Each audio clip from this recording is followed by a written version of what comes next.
Hey everyone, welcome back to our channel market wines. Guys, आज थोड़ा ठहर कर बात करते हैं क्योंकि बाजार जिस तरह पिछले कुछ महीनों से चल रहा है वो सीधा साधा तो बिल्कुल नहीं है। एक दिन जबरदस्त तेजी, अगले ही दिन प्रॉफिट बुकिंग। कभी लगता है अब रैली शुरू हुई, फिर अचानक सब ठंडा।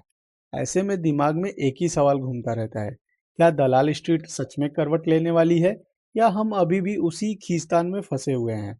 ये वीडियो सिर्फ एजुकेशनल और इंफॉर्मेशनल पर्पज के लिए है। ये कोई बाइंग या सेलिंग रिकमेंडेशन नहीं है। किसी भी इन्वेस्टमेंट से पहले अपनी रिसर्च करें या अपने किसी फाइनेंशियल एडवाइजर से सलाह लें। अब असली चर्चा पर आते हैं। देखिए, तस्वीर पूरी तरह नेगेटिव भी नहीं है। कंपनियों की कमाई ठीक है, इकोनॉमी की फाउंडेशन भी कमजोर नहीं दिखती। फिर भी निफ्टी 50 साल की शुरुआत से करीब 1.5% नीचे है। इसका मतलब क्या हुआ? कहानी में दम तो है बॉस, लेकिन भरोसा अभी पूरी तरह वापस नहीं आया है। फिर भी अगर थोड़ा शोर से हटकर देखें तो कुछ बातें ऐसी हैं जो उम्मीद जगाती हैं। तीसरी तिमाही के नतीजे आए, न तो बहुत बड़े सरप्राइज, न ही कोई बड़ी निराशा। जियोजीत इन्वेस्टमेंट के वीके विजय कुमार का मानना है कि कमाई की जो रफ्तार अभी दिख रही है वो आगे भी जारी रह सकती है। मोतीलाल ओसवाल के आंकड़ों के मुताबिक निफ्टी कंपनियों ने लगभग 7% की सालाना पैट ग्रोथ दी, जो अनुमान से थोड़ी बेहतर है। हाँ, मार्जिन थोड़ा दबाव में रहा, लेकिन टैक्स कम होने से नेट प्रॉफिट 15% से ज्यादा बढ़ गया। एस सिक्योरिटीज भी यही कह रही है कि आने वाले समय में रेवेन्यू ग्रोथ और मजबूत हो सकती है। तो सीधी बात, कमाई की गाड़ी रुकी नहीं है, बस अभी रफ्तार पकड़ने में थोड़ा समय लग रहा है। एक और सिग्नल जो नजरअंदाज नहीं किया जा सकता, FII पिछले 13 में से 8 ट्रेडिंग सेशंस में वे खरीदार रहे हैं। ये कोई छोटी बात नहीं है। रुपया स्टेबल है, लार्ज कैप शेयर अब पहले जितने महंगे नहीं दिखते, और अगर भारत अमेरिका ट्रेड से जुड़ी पॉजिटिव खबर आती है तो माहौल और सुधर सकता है। उधर अमेरिका में AI स्टॉक्स और कुछ सेक्टर्स में कमजोरी भी पैसा भारत जैसे बाजारों की ओर मोड़ सकती है, जहां कमाई की तस्वीर थोड़ी साफ दिख रही है।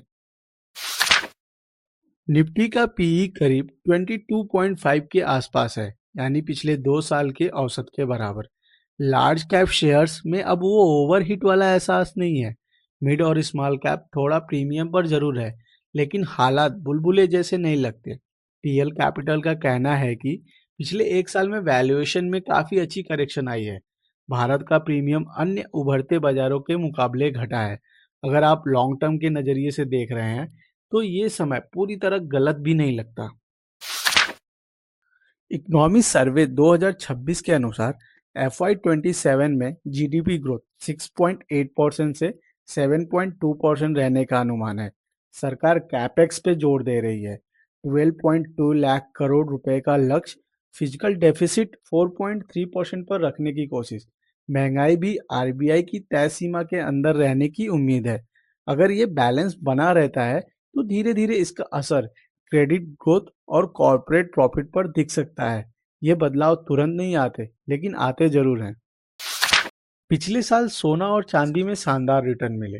काफी रिटेल निवेशक उधर चले गए, लेकिन अब वहां उतार चढ़ाव बढ़ गया है। अगर वहां रिटर्न ठंडे पड़ते हैं और शेयर बाजार में कमाई सुधरती है तो पैसा वापस इक्विटी में आ सकता है।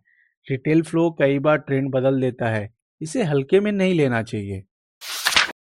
छोटे समय में बाजार शायद इसी तरह ऊपर नीचे चलता रहे।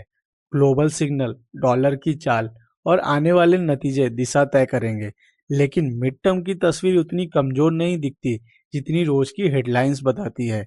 अगर FY27 में कमाई वाकई रफ्तार पकड़ती है तो बाजार भी धीरे धीरे खबरों के शोर से हटकर फंडामेंटल्स पर ध्यान देना शुरू कर सकता है। अब सवाल आपसे, क्या आपको लगता है कि हम सच में किसी नए दौर की दहलीज पर खड़े हैं? अपनी राय जरूर लिखिए। अगर वीडियो अच्छी लगी हो तो लाइक एंड शेयर कर दीजिए और चैनल को सब्सक्राइब करना मत भूलिए।